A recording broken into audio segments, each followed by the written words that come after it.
kusoo dhawaada Soomaali Cartoons Comedy. Soomaali Cartoons Comedy ayaa idin bilaawday ishargufoogi kartoonka. Waxaa la rabaa mas ishargufoogaasi muxuu ku saabsan yahay? Ma ahan fanaaniin oo kaliya, wuxuu quseeyaa social media dhan, waxa ka dhex qayliyo dhan oo macna darada u qayliyo in digada laga dhigo. Maanta miiska ii saaran marka. Maanta waxaa miiska ii saaran ninka lagu magacaabo Dayax Dal Nuurshe iyo qadarkeeyo. Waxaan ku bilaabaynaa marka Dayax Dal Nuurshe yaraantiisa wuxuu ahaa cunug yaroo qurux badan oo madow, laakiin xilligan hadda la taagan yahay maskiinkii waxay ka dhigeenaan ku dhahay cardiif cad sidii naagihii oo kale in loo cadeeyaan ku dhahay bur lagu qasay asadan buray ku walaaqaynaydeen dhahay bur ayaa lagu walaaqay asadan hadda wuxuu noqday sidii dumarkii oo kale inuu hadda maxaa kaaga daran inuu gacmaha kala dheelo. Midda labaad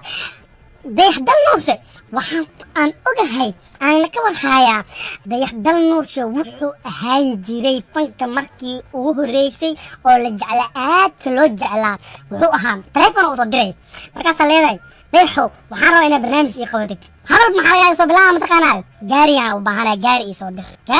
ii soo dir wiil markoole la marooyaa marka labaad wuu ku imaaday meeshuu ku imaaday maho barnaamijkan ku qabaha ma jirto wuxuu ku leeyahay mataqaanaa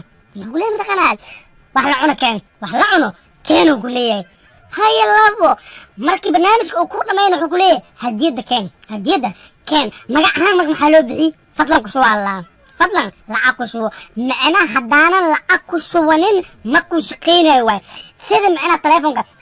telefoonka markaad wacanaysid maxaa loo baahan yahay markii lacag aad ku shubatid waa ku hadlay maho marka Dayax Dal Nuurshe wuxuu noqday fadlan lacag ku shubo haddii lacag aad ku shubatid waa ku dhaqaaqa haddaan lacag ku shubin la martido bannaan cidlo kugu dhaafaa. Ninka labaad waa qadarkeeyo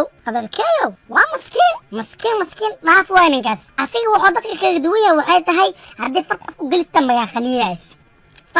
haddii gacanta u gelisi magaa khaniinay laakiin hadda maalmahan wuxuuba keenayba asiga maskiinyaalkii koolada iska cabaayeen inuu ku dhibac badsado maalin wax kale uma socdo qadarkeeyo. midda kale asiga wuxuu dadka kaga duwan yahay maxay tahay Dayax Dal Nuurshe wuxuu kaga duwan yahay waxay tahay telefoon oo soo diray qadaro waxaan ku baahanahay inay imaad barnaamij ay qabaneen muram ku gudaalinay bajaajis dalaq soo leeyahay bajaaj marka soo raaco waa sabaxa waa ku imaanaasi bajaajka waa ku imaaha markaas ku imaad hunguri mu warsa wax mu warsahay hooshiis waa qabsaha barnaamij markaas dhamaado hadiyad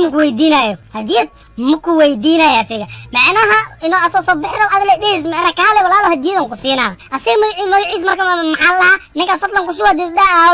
ninka fadlan ha igu shuban waay macnaha aniga waxaan rabaa macnaha inaan hor u socdo maahina gadaal u socod ma rabo waxaan ahay qof idin socdo maahina qof oo macnaha oo kaligiis meel u socda iyo bulshada dhan u socdaa la ninkan bulshada socdaa ninkan ma socdaa xaajibeeso fadlan lacag ku shuba Allah marka labadooda waa laba fanaan oo Soomaaliyeed waan taageersanahay waana jecelnahay inkastoo midna lacag uu jecel yahay midna magac inuu yeesto uu jecel yahay horta magaca iyo lacagta keebaa wanaagsan magaca wanaagsan inkastoo lacagta wax badan ay qabataa ama tilkii lacag iska jeclay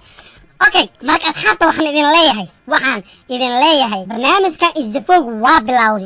Isjafooga waa bilawday dad badan lagu kuleen doonaa meeshan kartoon ay joogo codleeg soo dhaxbuxay maahine kartoon leeyahay kartoonkan waxa raba sheega afka dhaqaajinooya waa la dhaxadlooya maho marka waa idin ku soo socotaa kaliya fanaaniinta kaliya maaha CK Dirisli waxay isku dagaalaan iiga sheegayaan Ismaaciil Xaaji iyo Xasan Tobi waxay isku dagaalayaan iiga sheegi doonaan waa idin soo socday jidka soo jira isdagaalina ana waa soo taaganahay meeshan waxa kale oo keli kartaa heesaha hadii la soo qaado inaan kartoon u soo bedelno waxyaabo far badan oo aan soo sameyn doono waxaan idin leenahay nala socda.